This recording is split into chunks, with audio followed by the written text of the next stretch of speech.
It's the Commanders winning in not so commanding fashion. 12-7 is your final as both of these teams limp out of the gates their first 6 weeks to 2-4 records. Justin Fields, high highs only exceeded by the lowest of lows. Red zone pick, red zone miss. That ball there to Darnell Mooney, Velus Jones Jr. with a muffed punt. It was ugly football by the Bears and led to a 5-point win here by the Commanders, who were just a little less bad than the Bears on this given night. All right, let's break it down with CBS Sports NFL writer Tyler Sullivan. Tyler, you know, sometimes we're squeezed for time here and we're really trying to get topics in and really hit everything, but how are you? How is your family? How's everything go? I'm not sure that we have enough to fill the 5 to 8 minutes here, but let's go Justin Fields first here, obviously on the losing side of this game, but we saw him make some spectacular plays, the run to get his team down into scoring range with just seconds left, but a red zone pick, a big red zone miss. Like, where are you at right now on Justin Fields, and can you even assess his play behind this offensive line?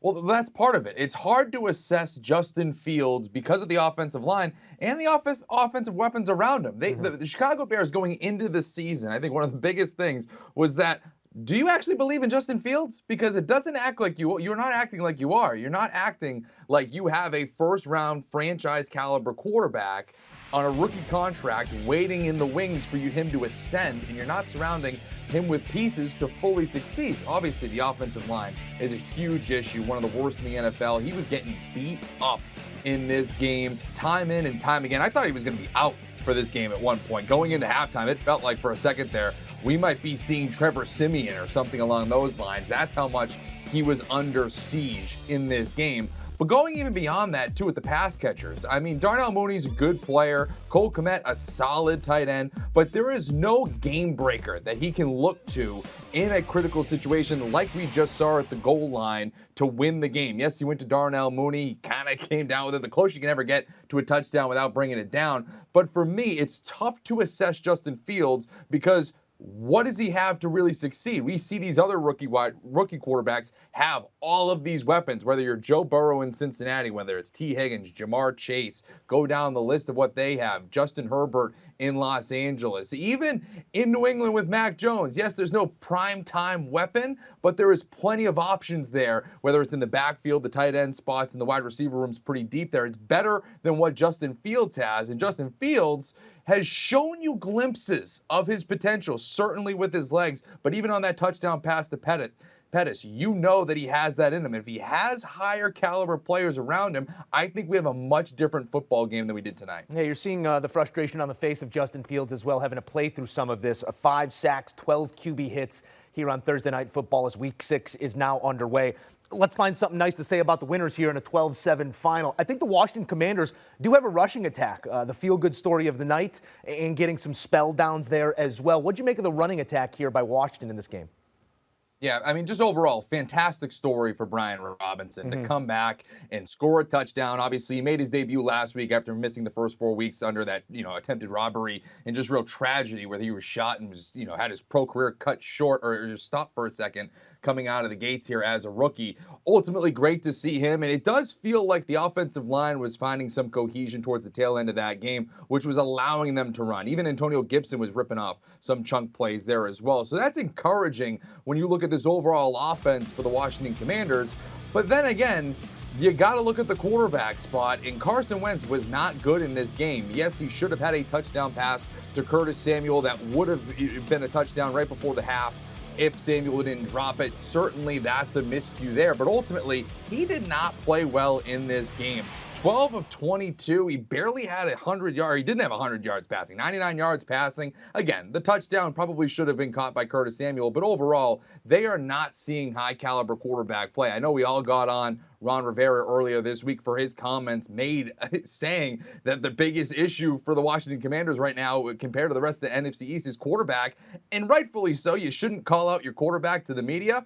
But he's not wrong. It's not like he's making some out-of-bounds statement. And he had more nuance to that comment, obviously. But ultimately, Carson Wentz, to me, does not feel like the answer in Washington. And this win is good for Washington on a multiple different fronts. One being, I think I might have saved Ron Rivera's job. I know that he has been a quasi team president, kind of figurehead for this franchise over the last few years, definitely considering what's been going on with ownership. But a 1-5 start, losing 5 straight in the manner of which they may have lost this game against the Chicago Bears tonight, you might have had some conversations there about potentially moving on from Ron Rivera. I think that this saves him for at least the immediate future here in Washington. Yeah, Riverboat Round gets out of his former home here with the win. 12-7 again, your final, as Washington gets in the win column for the first time since week 1. I'm not sure how much more there is to unpack from this game, so let's spin it forward on both fronts. Let's talk about Chicago first. Coming up, Patriots in primetime, Dallas and Miami. What do you want to see differently? I mean, maybe just outside of protect the quarterback, pass the football. What are some of the things that'll show you signs of growth here for Justin Fields and maybe this offense? Well, I mean, really, it's just the red zone efficiency. I mean, clearly that has to be better. 0 for 3 in the red zone in this game tonight. You had an interception, a missed throw, I thought, there by Justin Fields to Ryan Griffin. Just, those touch passes for Fields, it's a little bit hit or miss. That's kind of one of those areas where I feel like he can improve, even though we do see some flashes from him in the passing game. And obviously that missed one to Darnell Mooney to end the game there. Ultimately, I think red zone efficiency just needs to be better. Even if they were, 50% in this game, you're talking about them winning this football game. So going up against the New England Patriots and then the Dallas Cowboys, both on the road, those are tough defenses, both top 10 in the NFL and DVOA. Obviously, we know the pass rush is going to be an issue. So for me, it's the offensive line. How can they respond to the challenge of facing Matthew Judon and then Micah Parsons in back-to-back weeks? Can they keep Justin Fields upright, and can they keep this offense humming?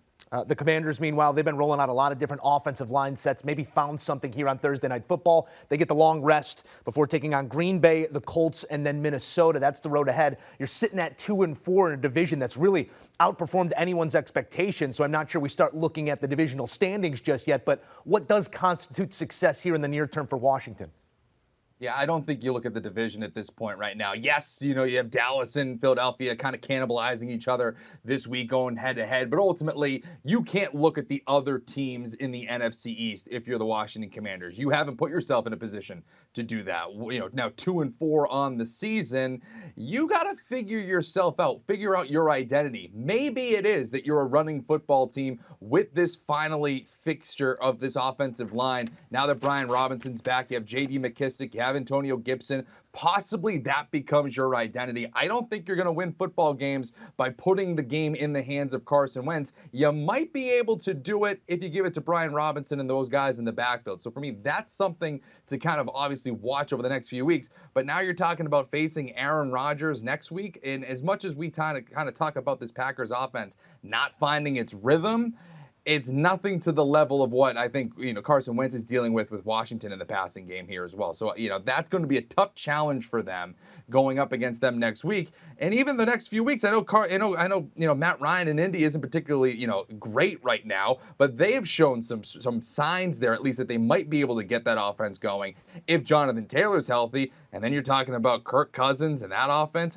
Philadelphia, Jalen Hurts, A.J. Brown in Philadelphia. That's a tough road ahead for a Washington team. Like I said, Ron Rivera might have saved his job tonight, but that looks potentially like 0-4 over the next month, and then you got to start having those conversations. The hill remains steep, so the wins, you take them when you can get them. Tyler Sullivan, thank you.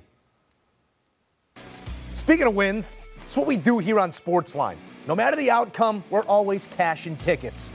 Here's a look at a myriad of winners. Larry Hardstein, Chicago first possession punt. Tell me something we don't know, Larry. David Montgomery, under 62.5. We did not know that. We do know now. That's a winning ticket. Kenny White, he went punt on first possession as well. Just got to parlay those two when Washington and Chicago get together. He played the game under 39, never in doubt. Pete Prisco went Fields over the interception. That came through, as did a Montgomery under 16.5 rush for his long rush. Bryant McFadden went Mooney over, and Brian Robinson anytime. Both paid, as did Commanders laying the 1 and Cole Kmet under his receiving total.